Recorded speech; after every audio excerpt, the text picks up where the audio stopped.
Now 21 question. Calculate net cash flow from investing activities from the following informations. और यहाँ पर भी investing activities ही calculate करनी है. बिल्डिंग इज गिवन है 6 लाख और 7,50,000 बिल्डिंग की वैल्यू आपको गिवन है. तो अब आपके पास जब भी कोई एसेट गिवन है उससे रिलेटेड जो भी एडिशन इन्फॉर्मेशन है तो उस केस में आपको एसेट का अकाउंट बनाना ही पड़ेगा. यानी आपको बिल्डिंग का यहाँ अकाउंट बनाना पड़ेगा, बिल्डिंग अकाउंट.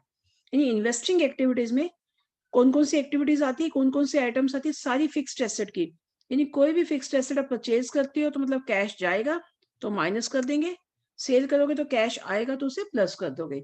इसके अलावा दो आइटम हो रहे हैं, इंटरेस्ट रिसीव्ड और डिविडेंड रिसीव्ड. इन इन्वेस्टिंग में सिर्फ यही आइटम्स आती है. फिक्स्ड एसेट को सेल करेंगे तो प्लस, परचेज करेंगे तो कैश चला जाएगा माइनस. और लाइकवाइज नॉन करंट इन्वेस्टमेंट भी ऐसी है, परचेज करोगे तो माइनस, सेल करोगे तो प्लस. और इसके अलावा इंटरेस्ट रिसीव्ड और डिविडेंड रिसीव्ड ये वाली आइटम्स आएंगी जो प्रीवियस जो वीडियो में मैंने बताई है आपको. तो अब आपके पास बिल्डिंग अकाउंट का बैलेंस दिया हुआ है यहाँ पर 6 लाख और 7,50,000 और इसकी एडिशन इन्फॉर्मेशन दी हुई बिल्डिंग की आपको. तो जब भी आपके पास कोई भी एसेट का बैलेंस दिया हुआ है 2 साल का और उससे रिलेटेड कोई भी एडिशन इन्फॉर्मेशन है तो उस केस में आपको अकाउंट बनाना पड़ेगा. Now this is building account. तो बिल्डिंग अकाउंट में कैसे करोगे आप? ये सबसे पहले आपने क्या करना है, सबसे पहले आपने जो ओपनिंग और क्लोजिंग बैलेंस लिखने हैं. दिस वन, ये ओपनिंग बैलेंस है, ईयर जरूर चेक कर लेना. और ये क्लोजिंग बैलेंस है. और एसेट का ओपनिंग बैलेंस हमेशा डेबिट साइड में आता है और क्लोजिंग क्रेडिट साइड में आता है. यानी डेबिट साइड में लिखेंगे हम टू बैलेंस ब्रोड डाउन और क्रेडिट में लिखेंगे बाय बैलेंस कैरी डाउन. ये सबसे पहले आपको बैलेंस लिखना है, to balance brought down, by balance carry down. Balance लिखने के बाद उसके बाद हम करेंगे बिल्डिंग कॉस्टिंग. कितने की बिल्डिंग है? 1 लाख की, जैसे हम डेप्रिसिएशन में करते थे +1 में. On which 30,000 had accumulated depreciation. तो इसमें से यानी कॉस्ट कितनी है बिल्डिंग की? 1 लाख है. इसमें सबसे पहले क्या माइनस करेंगे? डेप्रिसिएशन. डेप्रिसिएशन कितना है? 30,000. तो कितनी वैल्यू रहेगी? 70,000. इसे बोलते हैं बुक वैल्यू. ठीक है ना. डेप्रिसिएशन माइनस करने के बाद जो वैल्यू होती है this is known as book value. अब इसे सेल किसमें कितने में किया? सेल किया 60,000 में. 70 वाली 60 में सेल की तो 10,000 का क्या हो गया? लॉस आ गया. तो इस क्वेश्चन में हमें 10,000 लॉस भी आ गया. तो ये जब भी आपके पास इस तरह से क्वेश्चन हो तो आपने क्या करना है, तो सबसे पहले जो भी इंफॉर्मेशन आपको क्वेश्चन में गिवन है उस इंफॉर्मेशन से 1 लाख की कॉस्ट है, 30,000 उसमें से डेप्रिसिएशन गया तो उसे बोलते बुक वैल्यू, यानी 70,000 की रहेगी. और 60,000 में बेच दी तो 70 वाली 60 में बेची तो बाकी क्या गया? लॉस आ गया. तो इन्फॉर्मेशन आपके पास आ जाएगी. तो इसी इन्फॉर्मेशन को आपने लिखना है. देखिए प्रीवियस क्वेश्चन में इतनी इन्फॉर्मेशन थी, यहाँ पर इस क्वेश्चन में एक इन्फॉर्मेशन और आ गई है कि depreciation charged on building for the year ended 31 मार्च 2016 50,000. यहाँ पर भी डेप्रिसिएशन था तो ये भी डेप्रिसिएशन हो गया, 2 डेप्रिसिएशन हो गए. यानी प्रॉफिट एंड लॉस तो इस वाले से कैलकुलेट करोगे जो 10,000 लॉस आ गया. लेकिन आप बिल्डिंग अकाउंट पूरी बना रहे हो क्योंकि यहाँ पे एक पार्ट ऑफ बिल्डिंग था. ये डेप्रिसिएशन आपका एक्युमुलेटेड डेप्रिसिएशन उसी पार्ट पे आ रहा है 60,000. लेकिन जो ये वाला डेप्रिसिएशन है पूरी बिल्डिंग का डेप्रिसिएशन है, आप पूरी बिल्डिंग का अकाउंट बना रहे हो. तो आपको जब आपको यहाँ ट्रीट करना है तो आपको लिखना है सबसे पहले बैलेंसेस, ओपनिंग और क्लोजिंग. फिर आपने ये वाला जो ट्रीटमेंट आपने किया सिर्फ डेप्रिसिएशन आपका ही 50,000 आएगा, 50,000. बाकी सेल 60,000 सेल हो जाएगी, बाय बैंक से जाती है सेल. और बाकी जो लॉस 10,000 वो भी आपका क्रेडिट साइड में आ जाएगा. यानी जब भी कोई एसेट बनाते हो, एसेट का आपको पता है कि जो वही रूल है +1 वाला, अगर एसेट की वैल्यू इंक्रीज होती है तो डेबिट साइड, एसेट की वैल्यू डिक्रीज होती है तो क्रेडिट साइड. इंक्रीज कब होगी? जब आप इसे परचेज करोगे एसेट को, या जब उस पर प्रॉफिट होगा सेल पे, प्रॉफिट ऑन सेल. ये इसका मतलब ये कि डेबिट साइड में सिर्फ 2 ही आइटम आएंगे, परचेज और प्रॉफिट.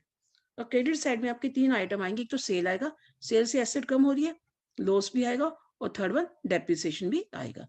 यानी क्रेडिट साइड में सिर्फ 3 ही आइटम्स है और डेबिट साइड में 2 आइटम्स है. बस जो भी बैलेंसिंग फिगर होगी वो आ जाएगी. यानी आपके पास यहाँ पर 1 लाख में से 30 के वेस्ट हो. अगर ये वाला डेप्रिसिएशन ना गिवन होता जो पूरे ईयर का, फिर हम 30 लगाते हैं यहाँ पर ये डेप्रिसिएशन.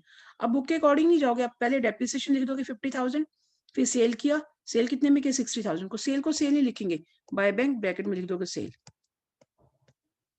लॉस को लिखोगे बाय लॉस ऑन सेल, या ऐसे भी लिख सकते हैं प्रॉफिट एंड लॉस. ठीक है, by statement of profit and loss भी लिख सकते हैं, it is up to you. और डेप्रिसिएशन 50, तो टोटल हो जाएगा 8,70,000. तो 870 में से ये 6 लाख ओपनिंग बैलेंस गया, तो 2,70,000 इज द बैलेंसिंग फिगर। अब बैलेंसिंग फिगर क्या आ जाएगा यहाँ पर, यानी इट मीन्स इतनी आपने परचेज की होगी। ये अंडरस्टूड है कि डेबिट साइड में दो ही आइटम आती है, परचेज और प्रॉफिट। प्रॉफिट तो है नहीं, लॉस हो रहा है, तो दूसरा बैलेंसिंग फिगर क्या आएगा, परचेज की होगी, बैलेंसिंग फिगर बीइंग परचेज। तो यानी आपके पास एसेट से दो ही आइटम्स आ गई हैं, एक परचेज आई है और एक सेल आएगी जो इन्वेस्टिंग में जाएगी। बाकी सारी एक्टिविटीज आपकी कहाँ जाएगी, ऑपरेटिंग में। यानी ये परचेज और सेल, ये दो आइटम्स, मैंने इसे कलर इसलिए चेंज किया ताकि आपको पता लग जाए, सिर्फ यही इन्वेस्टिंग में जाएगा।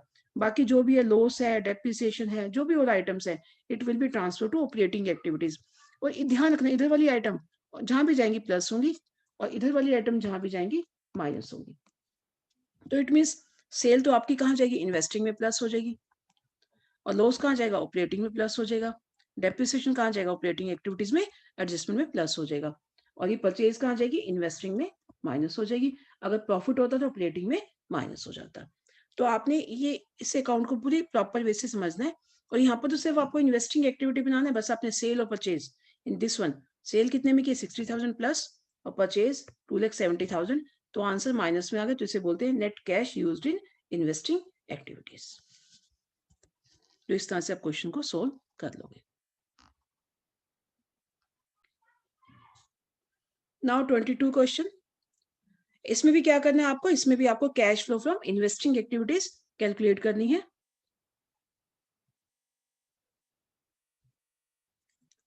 तो इन्वेस्टिंग एक्टिविटीज में क्या क्या आता है, वही सेम, आपकी फिक्स्ड एसेट्स आएंगी, और आपकी और कौन सी आएंगी, नॉन करंट इन्वेस्टमेंट्स आएंगी।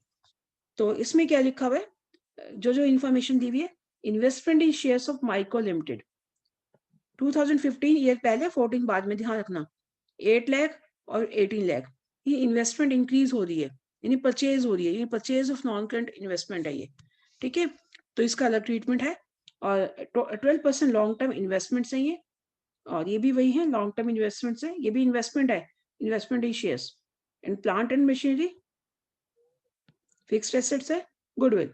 अब गुडविल में ध्यान रखना आपने, गुडविल अगर आपकी डिक्रीज होती है तो ये ऑपरेटिंग में जाती है, अगर इंक्रीज होती है तो उसे बोलते हैं परचेज ऑफ गुडविल, देन इसको इन्वेस्टिंग में लिखा जाता है। गुडविल का ध्यान से चेक करना, जब भी आप क्वेश्चन करोगे, इंटेंजिबल एसेट जब भी बढ़ेंगी तो आपकी इन्वेस्टिंग में जाएंगी, जब रिटर्न ऑफ होंगी, जब उसकी वैल्यू कम होगी तो ऑपरेटिंग में एडजस्टमेंट में ऐड हो जाएंगे, एडजस्टमेंट पर non cash and non operating items. तो इसमें कुछ एडिशन इन्फॉर्मेशन भी गिवन है। ये एडिशन इन्फॉर्मेशन क्या है, जैसे 9% डिविडेंड रिसीव्ड, ये dividend received from Mico limited, जितने भी माइको के शेयर्स हैं, माइको लिमिटेड का क्या है देखते हैं, शेयर्स है, तो उस पर क्या है 9% डिविडेंड रिसीव्ड है, तो ये डिविडेंड रिसीव्ड भी ऐड होगा। उसके बाद क्या, machine costing ₹50,000, depreciation provided there on ₹15,000, यानी मशीन है 50,000 की मशीन के में 15,000 डेप्रिसिएशन, वही करोगे जैसे मैंने पहले बताया था। कॉस्ट कितनी है मशीन की, 50,000 है,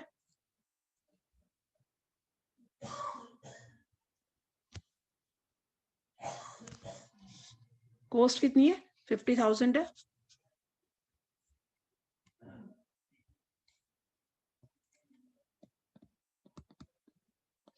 इसमें से डेप्रिसिएशन माइनस करो 15,000, 35,000 इज द बुक वैल्यू, कितने में सेल की है 40,000 में, यानी 35 वाली 40 में सेल की, तो 5,000 क्या आ गया, प्रॉफिट आ गया, ठीक है। बट आपके पास यहाँ पर फिर दे दिया depreciation charge during the year बस 55,000, तो इट मीन्स फिर आपने यहाँ कैलकुलेशन तो इसी डेप्रिसिएशन से करनी, बट अकाउंट में ये वाला डेप्रिसिएशन नहीं दिखाना। जब भी आपके पास प्लांट एंड मशीनरी अकाउंट के बैलेंस भी गिवन है और उसकी एडिशन इन्फॉर्मेशन भी गिवन है, तो आपको इसका भी अकाउंट मेंटेन करना पड़ेगा। तो सबसे पहले हम इसका अकाउंट ही बना लेते हैं, plant and machinery account, investing activities हम बाद में करेंगे, दिस वन। तो सबसे पहले हमने बैलेंस जो भी थे ओपनिंग और क्लोजिंग लिख लिया ये। तो कितने का सेल किया था हमने 40,000 का, डेप्रिसिएशन यहाँ पर फुल लगेगा 55,000, देखो चेक करो एडिशनल इन्फॉर्मेशन, यानी आपने क्या करना है 40,000 की यहाँ से आपके पास इन्फॉर्मेशन क्या आ गई, सेल आ गया 40,000, प्रॉफिट आपका डेबिट में जाएगा, और डेप्रिसिएशन जो पूरे ईयर का वही लगेगा 55,000। तीन आइटम्स आ गई यहाँ पर, एक तो depreciation 55,000, sale 40,000 and profit debit में जाएगा 5,000। तो इसको हम यहाँ लिख देते हैं।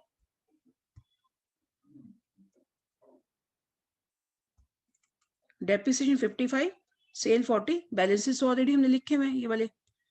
ये बैलेंसेस कहीं नहीं जाते, इनको छोड़ देते हैं, बाकी सारी आइटम कहीं ना कहीं ट्रांसफर होती है। गेन आपका डेबिट में आ गया, बस इसको टोटलाइज करिए तो आपकी बैलेंसिंग फिगर क्या आ जाएगी, to bank purchase of machine, यानी बैलेंसिंग फिगर बीइंग परचेज भी लिख सकते हो आप, it is up to you, जो मर्जी लिखो यहाँ। ठीक है, अब आपको पता है कि सेल और परचेज, यानी सेल आपकी इन्वेस्टिंग में ऐड हो जाएगी,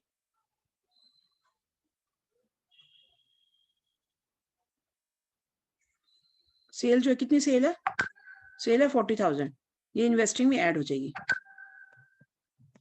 और परचेज इन्वेस्टिंग में माइनस आ जाएगी। ठीक है,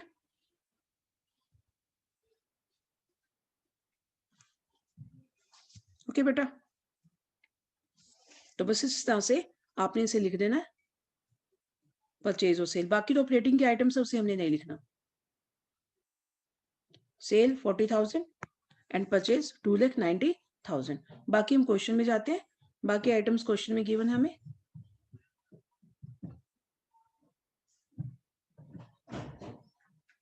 बाकी क्वेश्चन से में है investment in shares of micro limited, कितनी इन्वेस्टमेंट है, 8 लाख से 18 लाख इन्वेस्टमेंट हो गई, परचेज की आपने इन्वेस्टमेंट, तो इसे भी लिख दोगे purchase of investment in shares कितना हो गया, जब परचेज करो तो माइनस में आएगा, तो 10 लाख माइनस हो जाएगा, 18 minus 8 10 lakh. Now next item क्या है, चेक करते हैं। नेक्स्ट अच्छा इस पे ये भी लिखा हुआ है, नेक्स्ट 12% लॉन्ग टर्म इन्वेस्टमेंट, जब इन्वेस्टमेंट लोगे तो साथ में इंटरेस्ट रिसीव्ड भी लिखना है इसमें कितना है। तो इन्वेस्टमेंट कितनी थी, पहले कितनी थी 5 लाख, अब कितनी होगी 1,50,000, कम हो रही तो मतलब आपने सेल कर दी है। तो इन्वेस्टमेंट कितने की सेल कर दी, 5 लाख में से 150 गया, 3,50,000, तो ये ऐड हो जाएगा। तो sale of long term investment,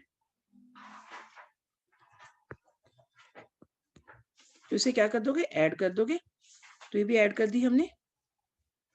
उसके बाद क्या क्वेश्चन में चेक करते हैं।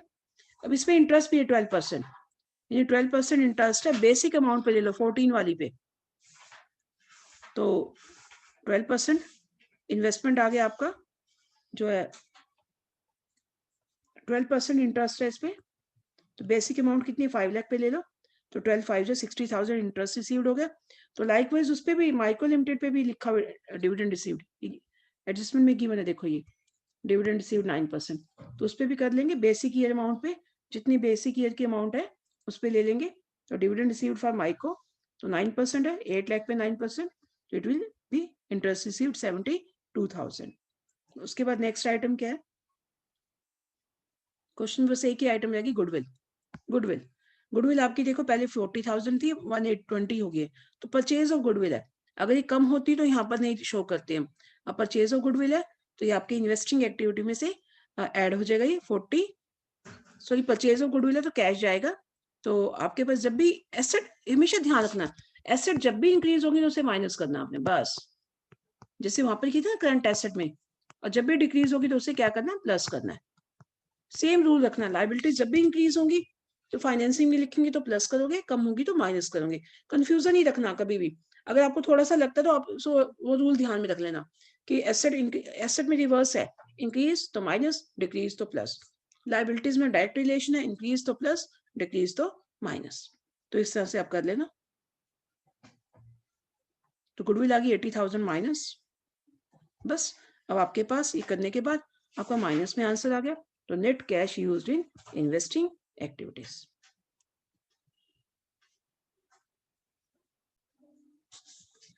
Now question 24। अब इस क्वेश्चन में क्या डिफरेंस है, इस क्वेश्चन में आपके पास एसेट के साथ एक्यूमुलेटेड डेप्रिसिएशन गिवन है अलग से, तो जब भी आपके पास क्वेश्चन में इस तरह से मशीनरी अकाउंट है, यानी एसेट के अकाउंट वाले तो आपने कर लिए अकाउंट बनाकर, अगर आपके पास एक्यूमुलेटेड डेप्रिसिएशन के भी बैलेंस है तो आपको इसका भी अकाउंट मेंटेन करना पड़ेगा, हमेशा ध्यान रखना। तो सबसे पहले यहाँ पर आपके पास इंफॉर्मेशन क्या दी हुई है, machinery 5 lakh 6 lakh year check कर लोगे, और एक्यूमुलेटेड डेप्रिसिएशन गिवन है, और साथ में year during the year machine costing 1 lakh, 1 lakh की थी मशीन, एक्यूमुलेटेड डेप्रिसिएशन 44, तो 44 इसमें से डेप्रिसिएशन माइनस किया, तो बैलेंसिंग फिगर कितना आ गया, 56,000 बैलेंस आ गया, this is known as book value, इसे क्या बोलते हैं, बुक वैल्यू बोलते हैं। इसे सेल कितने में किया, सेल की ऐसे 30 में, 56 और 30 में सेल की, तो 26,000 क्या आ जाएगा, लॉस आ जाएगा। तो सबसे पहले तो आपने ये करके देखना है। अब डेप्रिसिएशन दो बार ही आ रहा है, एक तो बैलेंसेस आ रहे हैं और ये वाला डेप्रिसिएशन है। तो जब भी आपके पास एक्यूमुलेटेड डेप्रिसिएशन के बैलेंसेस गिवन है, तो you have to maintain the account of accumulated depreciation also with the asset account. तो सबसे पहले मशीनरी अकाउंट बनाते हैं यहाँ पर, दिस इज मशीनरी अकाउंट। तो मशीनरी के बैलेंस कितने हैं, 5 लाख एंड 6 लाख। सबसे पहले बैलेंस लिखिए 5 lakh, to balance brought down by balance carry down. उसके बाद जो हमने कैलकुलेशन की है इसकी, क्या किया, डेप्रिसिएशन है, सेल है और लॉस है, तीन चीजें। डेप्रिसिएशन 44, सेल 30 और लॉस 26, तीनों ही से एसेट कम हो रही है। ये डेबिट में से परचेज और प्रॉफिट जाता है, बाकी डेप्रिसिएशन, सेल और लॉस तीनों ही क्रेडिट साइड में जाते हैं। तो तीनों को ही क्रेडिट साइड में लिख देते हैं यहाँ पर। डेप्रिसिएशन, कितना डेप्रिसिएशन आया यहाँ पर, 44, सेल लॉस है 26 और सेल कितने की है, 30,000 की। बस आपकी यहाँ से बैलेंसिंग फिगर आ गई 2 lakh. To bank account balancing figure being purchase of machinery. तो आपके पास एक्यूमुलेटेड, जब भी एक्यूमुलेटेड डेप्रिसिएशन के बैलेंस है, तो ये डेप्रिसिएशन ऑपरेटिंग में नहीं दिखाया जाता, तो इसको भी हम एक्यूमुलेटेड डेप्रिसिएशन में ही ट्रांसफर कर देंगे। तो हम वन मोर अकाउंट बनाएंगे, that is accumulated depreciation account. तो जब भी एक्यूमुलेटेड डेप्रिसिएशन अकाउंट बनाओगे, तो ये लायबिलिटी होता है, accumulated depreciation is a liability. तो इसके बैलेंस हमेशा क्रेडिट से शुरू होते हैं, यानी एसेट के बैलेंस हमेशा डेबिट साइड से शुरू होते हैं, और ओपनिंग बैलेंस डेबिट में जैसे यह लिखा था, क्लोजिंग क्रेडिट में। लेकिन लायबिलिटीज में रिवर्स होता है, ओपनिंग बैलेंस क्रेडिट में और क्लोजिंग डेबिट में। तो यहाँ पर ओपनिंग कितना था, 164 है और क्लोजिंग 1,80,000 है। और जो ये वाला डेप्रिसिएशन, इसको भी ट्रांसफर कर दो to machinery account, transfer of depreciation of sold machinery, कितना हो गया, 44। तो बस अब इसका 224 आ गया, 224 में से 164 क्या, तो आपका डेप्रिसिएशन कितना आएगा, 60,000। तो अब आपको ऑपरेटिंग एक्टिविटीज अगर बनाना है तो उसमें ये वाला डेप्रिसिएशन ऐड होगा, ये वाला 44 नहीं होगा। जब भी आपके पास एक्यूमुलेटेड डेप्रिसिएशन अकाउंट भी दिया हुआ है, तो आपको उसका अकाउंट मेंटेन करना पड़ेगा, ये वाला डेप्रिसिएशन वहीं पर ट्रांसफर हो जाएगा। In this way, you can solve all questions of investing activities.